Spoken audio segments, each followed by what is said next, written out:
ഇത് കൊത്തിരി രാവിലെ ഇതുണ്ടോ അച്ചിങ്ങാപ്പയറ് മെഴുക്ക് വരട്ടി, കാബേജും ക്യാരറ്റും തോരൻ, മത്തി പറ്റിച്ചു വെച്ചു. ഇപ്പോഴാ മത്തി കറി വെച്ച. നിങ്ങളെന്നാ കറി വെച്ച? കമന്റിൽ പറയണേ നിങ്ങളുടെ കറി എന്നാന്നേ. ഇത് എൻ്റെ ചേച്ചി ഇപ്പൊ വെറുതെ വന്നതാ. ചേച്ചിനെ വിവാഹം കഴിച്ച് വിട്ടത് തൃശ്ശൂരാ. അന്നേരം അന്നത്തെ കാലത്ത് വീട്ടിൽ വന്ന് പെണ്ണ് കണ്ട് ഇഷ്ടപ്പെട്ട് രണ്ടു കൂട്ടർക്കും വീട്ടുകാർക്കും എല്ലാം ഇഷ്ടപ്പെട്ട് കല്യാണം നടത്തിയതാ. പക്ഷെ ഒരുപാട് വർഷങ്ങള് ചേട്ടന്റെ കൂടെ ജീവിക്കാനുള്ള ഭാഗ്യം ചേച്ചിക്ക് കിട്ടിയില്ല. അതിനു മുമ്പേ ചേട്ടൻ മരിച്ചിട്ട് എത്ര വർഷമായി? 15 വർഷമായി കേട്ടോ ചേച്ചിയുടെ ഭർത്താവ് മരിച്ചിട്ട്. 2 കുഞ്ഞുങ്ങളും ഉണ്ട്. 2 ആമ്പിള്ളേരാ. എത്ര വർഷം ജീവിച്ചിട്ട്? 10 വർഷം ജീവിച്ചു. 2 കുഞ്ഞുങ്ങള് പിള്ളേരുടെ ചെറുപ്പത്തിലെ ചേട്ടൻ മരിച്ചതാണ്. അന്നേരം ഞാൻ ഓർക്കുക, നാള്, നക്ഷത്രം, 10ൽ പൊരുത്തം, ഇതൊക്കെ മനുഷ്യര് നോക്കി നമ്മൾ ഓരോരോ കാര്യങ്ങൾ ചെയ്യുമ്പോൾ പിന്നെ എവിടെ കൊണ്ട് അതൊരു തെറ്റായി വരുന്നേ അതെനിക്കറിയത്തില്ല കേട്ടോ.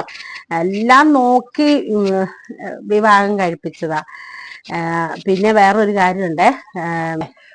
നമ്മൾ പറയും ചോറ്റാനിക്കര അമ്മയുടെ നാള് മകൻ പിറന്ന മങ്കയാന്നൊക്കെ. എവിടെ മകൻ പിറന്നാലും എന്നാ പിറന്നാലും ഒന്നും ശരിയല്ല കേട്ടോ. എന്നാന്നോ, ചേച്ചിയുടെ നാള് മകവാ. എന്നിട്ട് ചേച്ചിക്ക് ചെറുപ്പത്തിലെ ഇത്രയും വലിയൊരു ദുരന്തം വന്നു. അന്നേരം മകമെന്ന് പറയുന്ന നാളെല്ലാവർക്കും വലിയ ഇതാ. മകക്കാര് നല്ല ഒരിതാ. അല്ലെ മകൻ പറഞ്ഞ മങ്ക അങ്ങനെയൊക്കെ നമ്മൾ പറയും. എവിടെ, ഞാൻ നാള് നക്ഷത്രം ഒന്നും ഞാൻ വിശ്വസിക്കുകയല്ല. കാരണം എൻ്റെ മുമ്പിൽ തന്നെ ഒരുപാട് ദുരിതങ്ങൾ ഞാൻ കണ്ടുകൊണ്ടായിരിക്കും, എല്ലാം കൊണ്ടായിരിക്കും. ഞാൻ വിശ്വസിക്കുകയല്ല കേട്ടോ. നിങ്ങൾ വിശ്വസിക്കുവോ? പിന്നെ ചേച്ചിയുടെ മക്കൾക്ക് പ്രായം, ഒരാൾക്ക് ഇളയ മോന് 18, മൂത്ത മോന് 22. എത്രടി? 22 വയസ്സ് മൂത്ത മോന്. മൂത്ത മോന് കല്യാണീസ് സാരിക്കടയിൽ കയറി നിൽക്കുക കേട്ടോ. ഇളയ മോന് എൻ്റെ പിള്ളേരുടെ കൂടെ AC സർവീസ്. അങ്ങനെയൊക്കെ കാര്യങ്ങളും മുന്നോട്ട് പോകുന്നു. ഓരോരുത്തരുടെ അവസ്ഥയെ, ഒരു വീടിന് നെടുന്തൂണില്ല എങ്കില് എല്ലാരും ഒറ്റപ്പെടുന്ന ഒരവസ്ഥയല്ലേ. നമ്മൾ ഓർത്ത് നോക്കിയേ, നമ്മുടെ കാര്യമാണെങ്കിലും അങ്ങനെ തന്നെയല്ലേ അല്ലേ? ഒരു വീട്ടിലാണ് അല്ലെ അച്ഛൻ, ഭർത്താവ്, ഇങ്ങനെ ഓരോരോ വ്യക്തികളും ഇല്ലെങ്കിൽ പിന്നെ ആ വീട് എന്നതല്ലേ. അങ്ങനെ അങ്ങ് ജീവിക്കുന്നു. നമുക്ക് ആർക്കും വിധിയെ തടയാൻ പറ്റിയല്ലോ. അതുകൊണ്ട് എല്ലാം സഹിച്ചും ക്ഷമിച്ചും ജീവിക്കുന്നു. പിന്നെ ഇവരാരാണെങ്കിലും ഇല്ലേ, എന്ത് വിഷമം ഉണ്ടെങ്കിലും ഇല്ലെങ്കിലും വരുന്നത് ഓടി എൻ്റെ അടുത്തേക്കും സിബിയുടെ അടുത്തേക്കും എൻ്റെ പിള്ളേരുടെ അടുത്തേക്കും വരുവേ.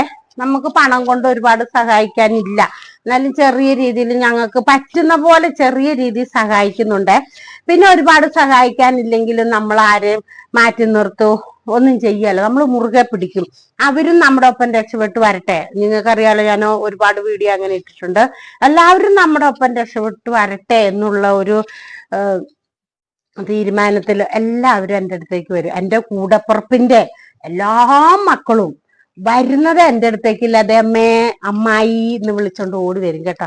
അത് തന്നെ ഒരു വലിയ സന്തോഷമുണ്ട്. കാരണം ഞങ്ങള് പണ്ട് 6 മക്കളും മക്കളുടെ മക്കളും അങ്ങനെ 10-15 പ്ലേറ്റ് അല്ലടി നിരത്തി വെച്ച് ഒന്നിച്ച് ചോറ് വിളമ്പി, കപ്പ വിളമ്പി, ചക്കപ്പുഴുക്ക് വിളമ്പി, മീൻകറിയൊക്കെ വെച്ച് ഞങ്ങളെല്ലാരും ഒന്നിച്ച് വട്ടം കൂടിയിരുന്ന് ഭക്ഷണം കഴിച്ചൊരു കാലമൊക്കെ ഉണ്ടായിരുന്നു കേട്ടോ. ഇപ്പൊ അങ്ങനെയൊന്നുമില്ല.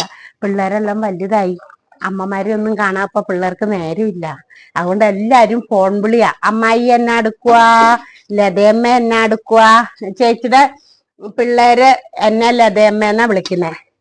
എന്റെ പിള്ളേർക്ക് ചേച്ചി അമ്മേനെ പോലെയാ, ഇവളുടെ പിള്ളേർക്ക് ഞാൻ അമ്മേനെ പോലെയാ. അങ്ങനെ ഞങ്ങൾ രണ്ടുപേരും, ഞങ്ങളുടെ 2 പിള്ളേര് അങ്ങനെയാ പരസ്പരം. ഞങ്ങൾ 2 അമ്മമാര് അങ്ങനെ ഇന്ന് വരെ അവരെ അങ്ങനെയാ, അവര് നമ്മളോടും അങ്ങനെയാ. അങ്ങനെ ഞാൻ ഇപ്പൊ വെറുതെ ഇങ്ങനെ പറഞ്ഞെന്നൊക്കെ ഉള്ളൂ കേട്ടോ. നമ്മള് എന്തെങ്കിലും ഒരു വീഡിയോ ഇടുകയും ചെയ്യണം. പിന്നെ ചേച്ചീനെ പരിചയപ്പെടുത്തിയപ്പോ വെറുതെ ഒന്ന് പറഞ്ഞെന്നേ ഉള്ളൂ കേട്ടോ. കമന്റ് ഇടണേ.